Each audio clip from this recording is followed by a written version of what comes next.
Hey, my name is Daniel. I'm 29 years old. I work night security at a gated community where every house costs more than I'll make in 10 years. 4 months ago, a woman called me by accident in a rainstorm, crying for someone named Michael. I should have hung up. Instead, I stayed on the line. And right before she disconnected, she whispered, "Maybe I dialed the right person." Now, every night at 2 a.m., her porch light blinks twice. And I'm the only one who knows it isn't a power surge. If you're watching this right now, tell me where you're from in the comments. Because I still don't know if what we did was wrong. I need to tell you about a porch light. The one at 447 Magnolia Court. Corner lot. Big house. Black shutters. Every night at 2:07 a.m., that light blinks on. Off. Then on again. Most people would call it a power surge. Maybe a faulty switch. But I know better. I know because 4 months ago, a woman dialed the wrong number in a rainstorm and somehow found exactly the right person. My name is Daniel Hayes. I'm 29 years old, and I'm the reason that porch light has meaning now. I work nights at Preston Oaks. It's one of those gated communities where every lawn looks painted on and the mailboxes all match. The kind of place where people pay extra just to feel separated from the rest of the world. My job is simple. Monitor the cameras, answer the gate calls, do a few patrols, make sure nothing disturbs the peace of people who paid $500,000 for that peace.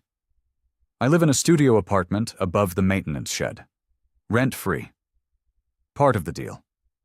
It's small. 1 room, a bathroom, a hot plate I barely use. But it's mine. And after months of crashing on my sister's couch, having a door that locks felt like luxury. The security office is all glass, floor-to-ceiling windows on 3 sides, 16 monitors showing every street, every gate, every corner of this perfect little kingdom. At night, when the rest of the world is asleep, I'm the only one watching. The only one awake. 4 months ago, I didn't know her name. I'd seen her, of course. Dr. Monique Ward. Everyone knew the Wards. Perfect house, perfect cars, perfect life from the outside. She drove a black SUV, always returned late, always sat in the driveway for a minute before going inside, like she was gathering strength to open her own front door. I noticed that. I noticed a lot of things I wasn't supposed to notice. The way her husband walked 3 steps ahead of her. The way she stood alone at the kitchen window some nights, lights low, one hand pressed against the glass. The way she looked tired, even from a distance. But I didn't know her. Not really. I was just the guy in the glass box. The help. The invisible man who made sure her cameras worked and her gate code didn't expire. Then it rained. It was a Thursday. Late March. The kind of rain that turns the world gray and makes every sound feel muffled and far away. I was halfway through my shift. Midnight had come and gone. The community was silent except for the soft click of the monitors cycling through camera feeds and the hum of the coffee maker in the corner. My phone barely ever rang during the night shift. Most residents had my cell for emergencies, but they rarely used it. The landline was for deliveries and forgotten gate codes, so when it rang at 12:43 a.m., I answered out of habit. "Front gate security, this is Daniel." The voice on the other end didn't wait for me to finish. "You always do this," she said. Her voice was shaking, angry, hurt. You walk away when it matters. Every single time, Michael, you just..." She was crying. I opened my mouth. Closed it, tried again. "Ma'am, I needed you tonight," she continued, like she couldn't hear me. "I called you because I can't do this alone anymore, and you didn't even pick up. You never pick up when it matters." Rain streaked down the office windows. I could hear it on her end, too. The same storm, the same night. "I'm not Michael," I said quietly. Silence. Long, horrible silence. Then a sharp inhale. "What?" You've reached security at the front gates. I think you might have. Oh my God, her voice cracked. Oh my God, I'm so sorry. I must have hit the wrong. I'm so sorry. It's okay, I said, and I meant it. You don't have to apologize. I should hang up.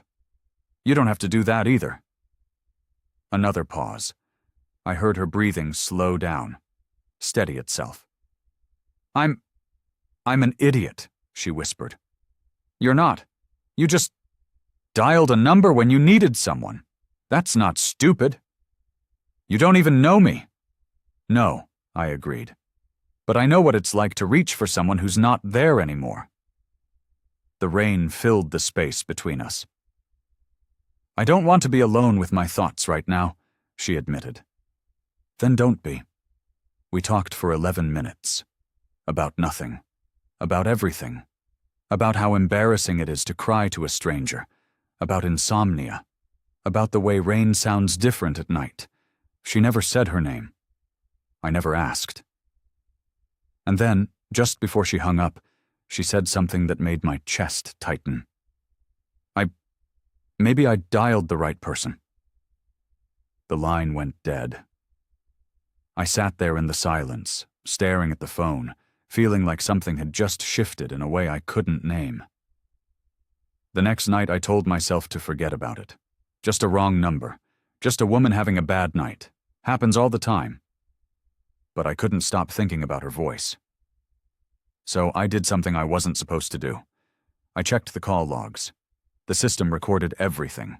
Every gate buzz, every intercom call, every phone line that connected to the security office. It took me 10 minutes to trace the number. Ward residence. 447 Magnolia Court. Dr. Monique Ward. The elegant black woman with the tired eyes who sat in her car before going inside. The psychiatrist, married to Dr. Leonard Ward, hospital administrator, the man who spoke at HOA meetings like he was running for office. The woman I'd been watching on camera for weeks without knowing her name. I stared at the screen, at her address, at the recording timestamp. Then I did the second thing I wasn't supposed to do. I deleted the call from the system. No log, no record. No proof she'd ever reached out in the middle of the night crying for someone named Michael. My hand hovered over the keyboard for a long time, but I hit delete anyway. She called again 6 days later. Same line, same time. Around 1 a.m. This time she didn't pretend it was an accident. Hi, she said. Her voice was calmer now, controlled. I wanted to report. There's a car parked near my neighbor's house. I thought I should mention it. I pulled up the camera feed. I see it. That's Mrs. Cole's guest. Already logged. Oh, okay, good. She should have hung up then. She didn't. How are you? I asked, a small laugh. Surprised. That's not a very security guard question. I'm off script. I can tell. We talked for 7 minutes, about the neighborhood, about how quiet everything was, about the way some nights felt longer than others. Before she hung up, she said, "Thank you for the other night, for not making me feel like an idiot." You're not an idiot. You keep saying that. Because it's true. The line clicked off. But this time it didn't feel like goodbye. Kyle was my coworker. 30 years old. Good guy. Made jokes about rich people drama, and brought me coffee sometimes when our shifts overlapped. He caught me staring at the call logs one night. You good, man? Yeah, just checking something. He leaned over my shoulder, grinned. Lot of calls from the Ward place lately. My stomach dropped. Routine stuff. Sure. He clapped me on the shoulder. Just be careful, yeah? That's the kind of resident who could get you fired with one complaint. Don't give them a reason. I won't. But even as I said it, I knew I was lying. The calls became a pattern. Once a week, sometimes twice, always late, always under the pretense of a question about the gate or a noise complaint, or a package delivery. We talked about music, about childhood, about why some people can't sleep. She told me she used to call someone else when she couldn't sleep. An ex. Someone who actually listened. "But that's over now," she said quietly. "Has been for a while." "So you call security instead?" "I call you." The distinction mattered. I started learning things about her without her saying them directly. The way her voice changed when she talked about her work versus her home. The way she laughed more easily when she thought no one was paying attention. The way she called me on the nights her husband came home late, or didn't come home at all. I never used her first name. She never asked mine, even though I'd given it that first night. We existed in this strange in-between space. Not strangers, not friends, something without a label. 3 weeks after the first call, she walked into my office. It was just before sunset. I'd come in early to cover for Kyle, family emergency on his end. The door opened. I looked up from the monitor. And there she was. Dr. Monique Ward. In person. Not through a camera, not through a phone line. Real. She wore a cream-colored blouse and dark jeans, a silk scarf around her neck. She smelled like citrus and sandalwood. "Hi," she said. "I think there's a glitch with the camera near my driveway." I stood. Too quickly. Let me check." We stood side by side at the monitor, close enough that I could hear her breathing. Close enough to see the tiny scar above her left eyebrow. I pulled up the feed, scrolled through the footage, found the issue in 30 seconds. But I kept her there for 3 minutes, asking follow-up questions, pretending it was more complicated than it was. Her eyes met mine once, dark brown, tired, kind. "Thank you," she said softly. "I feel better knowing someone's actually watching." Then she left. Mrs. Alvarez, the neighborhood gossip, waved from outside the window as Dr. Ward walked past. I saw the curiosity in her eyes. I saw the danger. But I didn't look away from the monitor fast enough. A week later, a storm rolled in. Not just rain this time. Wind, thunder, power outages across half the community. The security system went haywire. Alarms tripping, cameras glitching, emergency lights flickering on. I was alone in the office, resetting breakers and logging calls, when my personal phone rang. Not the security line, my phone. I didn't recognize the number. "Hello? Daniel?" Her voice was tight, scared. It's Monique. Dr. Ward, from... I know who you are. The power went out. My alarm won't stop beeping, and I'm sorry, I shouldn't have called you, but I didn't know who else. I'm coming. You don't have to... I'm coming." I grabbed a flashlight and stepped into the rain. Her house looked different up close. Bigger. Emptier. She opened the door before I knocked. Candlelight flickered behind her. "Thank you," she whispered. "I feel ridiculous. It's just a storm." "It's not ridiculous." I followed her inside. The alarm panel was in the hallway. I reset it in 2 minutes, but I didn't leave. We stood in the dim kitchen, thunder rolling outside, rain hammering the windows. "When I was little," she said quietly, "I used to call my cousin during storms. He'd just stay on the line, breathing, until I fell asleep." "What happened to him?" "He grew up, got busy, stopped answering." Another crack of thunder. She flinched. Without thinking, I reached for her hand. She didn't pull away. We stood there, fingers intertwined, as the storm raged outside and the candlelight made shadows dance across the walls. "I should go," I said eventually. "Okay." But neither of us moved. Finally, I let go, stepped back, headed for the door. She walked me out. The rain soaked through my jacket the second I stepped onto the porch. "Daniel?" she called softly. I turned. Thank you for all of it. I nodded. Didn't trust my voice. She called again 2 hours later, on my personal phone. The storm had passed, but the power was still flickering in places. You left your flashlight, she said. A lie. I had it with me. And I didn't want to be alone. We talked until 4 a.m. about her marriage, about how Leonard came home like a ghost and left like a stranger, about how she felt ridiculous being scared of thunder at 44. And then she said it. The thing that changed everything. That night I called you by accident. I was trying to reach my ex, the one I told you about, the one who used to listen. I remember. I haven't called him in 6 months. Silence. But lately, she whispered, when I can't sleep, it's your voice my fingers look for. I pressed my forehead against the cool glass of the office window. Monique. I know this is, I just wanted you to know. The call ended. I sat in the dark, staring at her house on the monitor, and realized I'd crossed a line I couldn't uncross. The next day, there was an HOA safety meeting. Leonard Ward was the guest speaker, talking about community security, alarm protocols, camera systems. I sat in the back, required attendance for staff.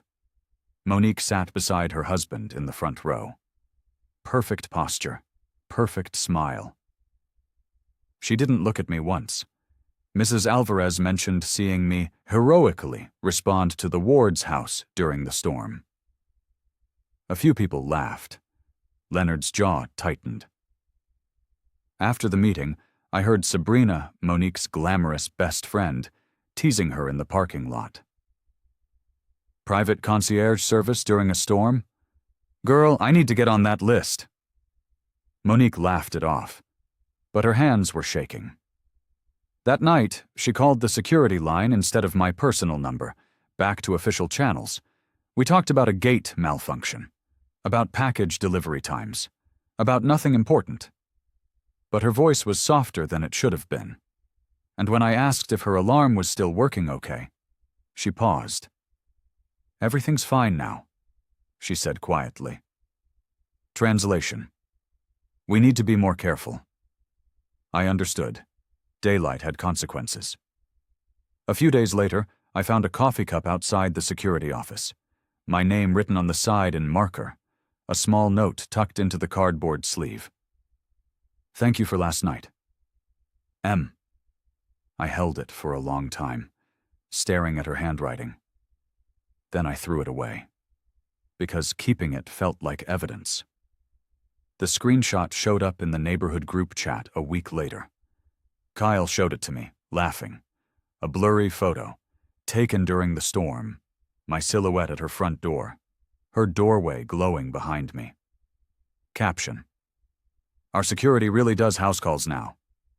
Mrs. Alvarez had posted it. My stomach turned to ice. It's nothing, I told Kyle. Just protocol. I know, man, but be careful. Rich, bored wives, they get people fired for fun sometimes. That night, Monique called my personal phone for the first time since the storm. I saw it, she said. Her voice was tight, scared. Daniel, I'm so sorry. I didn't think anyone... It's okay. It's not okay. You could lose your job. Then we'll be more careful. Silence. We need to stop, she whispered. I need to stop calling you. Okay. I mean it. I know. But neither of us hung up. Just for a while, she added, until people forget. Okay. The line clicked off. 3 days later, Leonard showed up at the HOA office. He wanted to review security footage, something about a package theft. I pulled up the feeds, tried to keep my hand steady. He leaned over the screen, scrolling, rewinding. The storm night, my figure at his door. He paused the video, leaned closer, rewound again. Protocol during outages? He asked. Yes, sir. Manual alarm checks when the system glitches. He nodded slowly. His face gave nothing away, but his eyes stayed on the screen. On my face, frozen in the frame, rewinding, watching, rewinding, like he was trying to recognize a threat. Monique didn't call that night, or the next night, or the one after that. I watched her house on the monitors, lights on, cars in the driveway, everything perfect. But the phone stayed silent. Days passed, then a week. I told myself it was for the best, that we'd gotten too close, that I'd almost ruined both our lives over late-night conversations that couldn't go anywhere. But it hurt. It hurt in a way I didn't expect. Because being ghosted by someone who was never supposed to matter this much felt like losing something I never actually had. Kyle offered to recommend me for a job downtown. Better pay, less drama. I said I'd think about it. But I kept watching her house on the monitors, kept waiting for the phone to ring, and every night at 2:07 a.m., I'd glance at the screen showing 447 Magnolia Court. The porch light stayed off. Until one night, it didn't. 2 weeks of silence taught me something. You can't move on from someone you were never supposed to have in the first place, but you can pretend to try. I threw myself into work, took every shift Kyle offered to swap, updated visitor logs, reorganized the supply closet, fixed cameras that didn't need fixing, anything to keep my hands busy, anything to avoid staring at her house on the monitors. Kyle noticed. Of course he noticed. "You good?" he asked one night, halfway through a shared shift. "Yeah, just tired." "You've been tired for 2 weeks," I shrugged. "Comes with the job." He studied me for a moment. Then he pulled out his phone and showed me a job posting. Downtown security for a corporate building. Better pay, actual benefits. "My buddy works there," Kyle said. "I could put in a word, get you an interview." "I'm fine here. Are you?" I didn't answer. He left the phone on my desk anyway. Just in case. That Friday, Kyle dragged me to a bar just outside the neighborhood. Said I needed to get out of the bubble. We sat in a booth with sticky seats and bad lighting. The kind of place where nobody cared who you were or what you did for a living. "So what's her name?" Kyle asked after his second beer. "What?" "The reason you've been watching the monitors like a hawk for 2 weeks. What's her name?" "There's no one." He laughed. "Man, I've known you for 4 months. You've been half asleep every shift except the last month. Then suddenly you're laser-focused. And then... this." He gestured at my face. "Whatever this is." I stared at my untouched drink. "It doesn't matter," I said finally. "It's over. It never even started." "But you wish it had." "Yeah, I wish it had." Kyle clinked his bottle against mine. "To the ones we can't have." "To the ones we can't have." The next week, I made a rule. At the start of every shift, I'd put my personal phone in the desk drawer, face down, silent, no checking it, no waiting for calls that wouldn't come. If it rang, I wouldn't hear it. And that was fine. That was safer. I started doing patrols at different times, avoiding her street when I could, taking the long route around the perimeter instead of cutting through Magnolia Court. Some nights it worked. Some nights I still found myself standing at the edge of her property at 3 a.m., flashlight off, just looking. One of those nights, I saw her, standing at the upstairs window, lights low, looking out at the street. She turned her head, saw me. For a second, neither of us moved. Then she drew the curtain. I walked away with my hands in my pockets, telling myself that was the closest we'd ever get to goodbye. The scarf appeared on a Thursday. The HOA had asked me to check the back perimeter fence. Someone complained about raccoons getting through gaps, so I did my patrol.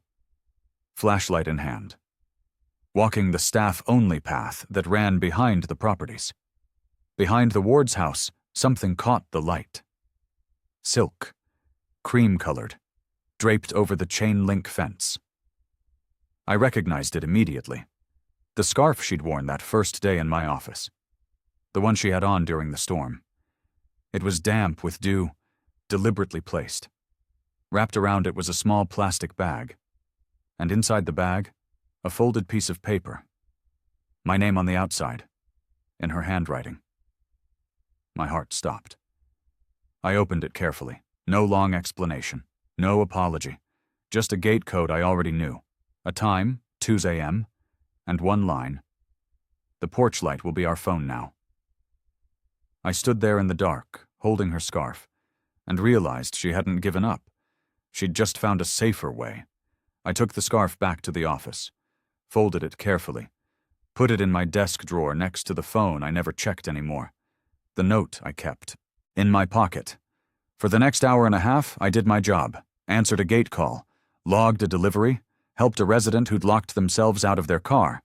But my eyes kept drifting to the clock. 1:47 a.m., 1:53 a.m., 1:58 a.m. At 1:59, I killed the office lights, sat in the blue glow of the monitors, watching camera 16, the one aimed at 447 Magnolia Court. Her porch light was off. I counted my heartbeats, told myself that if it stayed off, that was my answer, that she'd changed her mind, that the scarf was just a memento, not an invitation. The clock hit 2 a.m. The porch light blinked on. Off. On again. Twice. My hand moved to the intercom console before I could think. I pressed the button for the main gate system, the one that relayed to all the intercom boxes in the neighborhood. I dialed her address code. The line connected with a soft click and a burst of static. I cleared my throat. Professional voice. Front gate security, this is Daniel. Silence. Then her voice. Slightly distorted. Quiet. Hi. Just that. Just hi. Like we were picking up exactly where we'd left off. Everything all right, Dr. Ward? She paused. I couldn't sleep. I wanted to make sure the system was working. The system's fine. Good, that's good. We both knew we weren't talking about the alarm system. I saw the group chat, she said quietly. The screenshot. I saw Leonard reviewing footage. I know. I'm sorry. I put your job at risk. I wasn't thinking. You were thinking, I said. You just needed someone. There's nothing wrong with that. But there is. When it's you. When it's this. The static hummed between us. So why the scarf? I asked. Because I realized something, she said. I realized I was putting you in danger because I was selfish, because I wanted to hear your voice more than I cared about protecting you. So you stopped calling? Yes. And now? Now, I'm still selfish, but I'm trying to be smarter about it. I leaned back in my chair, staring at the monitor. Her house dark except for that single porch light.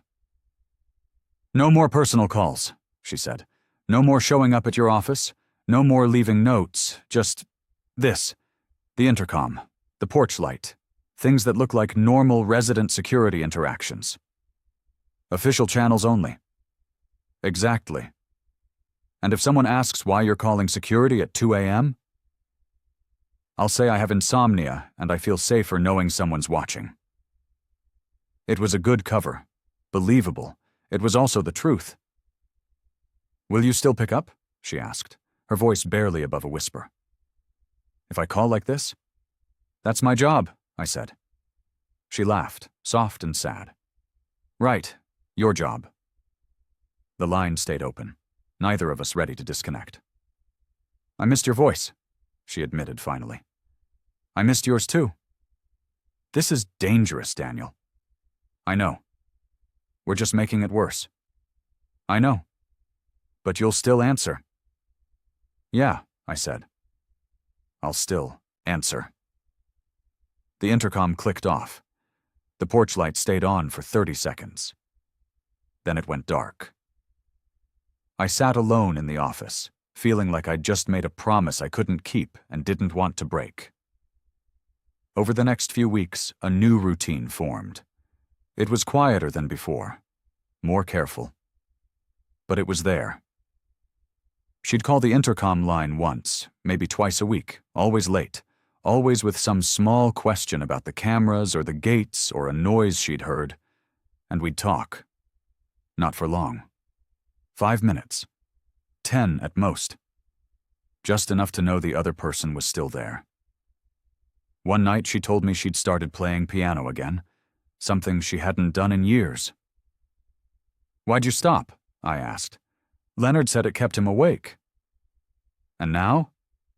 "Now he's never home to hear it." Another night she called because she'd gone for a walk and wanted someone to keep an eye on the cameras while she circled the block.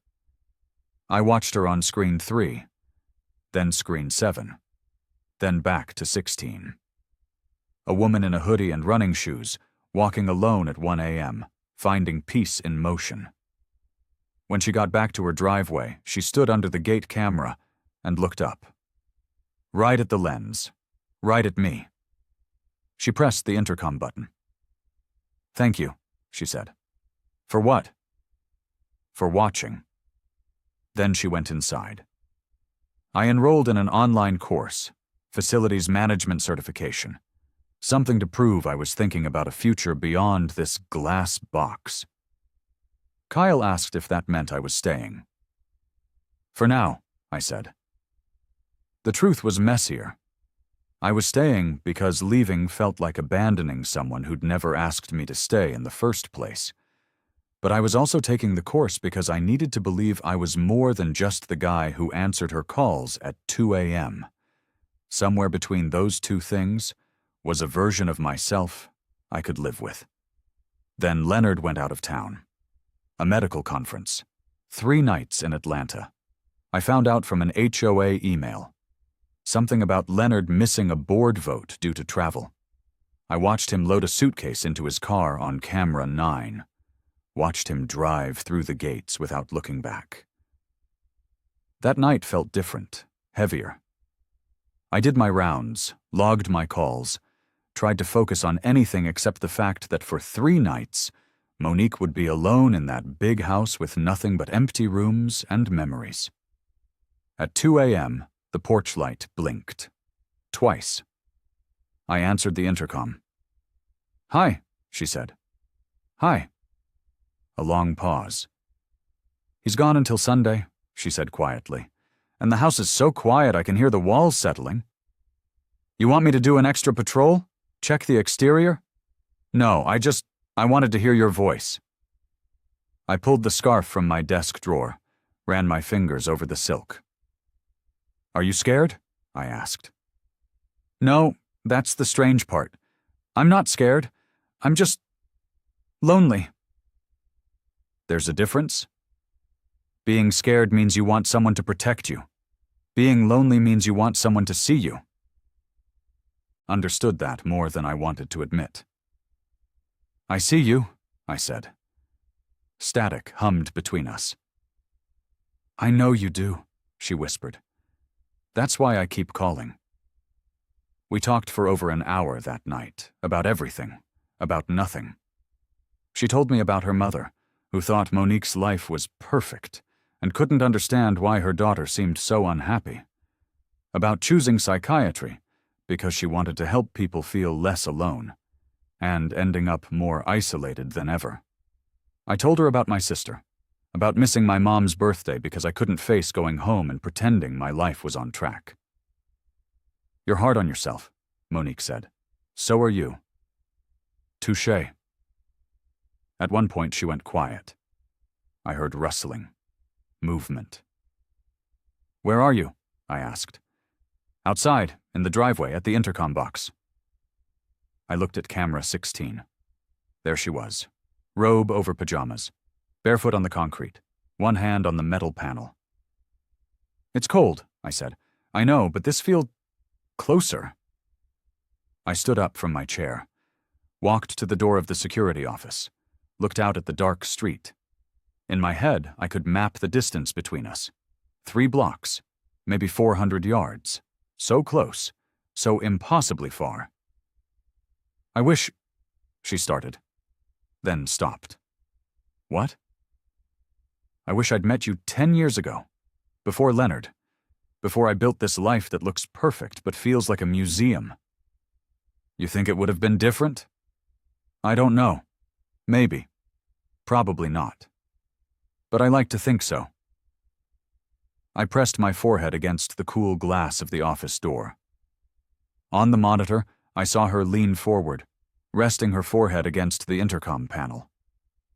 Both of us, heads bowed, separated by metal and distance, and every rule we'd agreed to follow, but connected by a wire and a frequency and the quiet understanding that this was the closest we'd ever let ourselves get.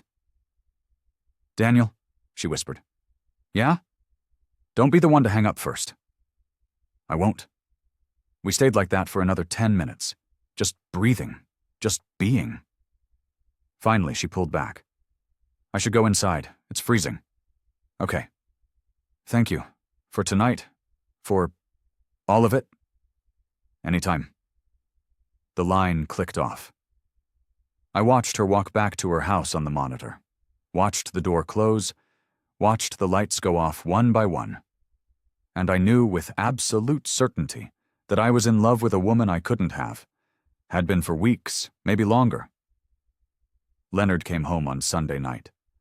I watched his car pull into the driveway, watched Monique step out to greet him. No hug, no kiss.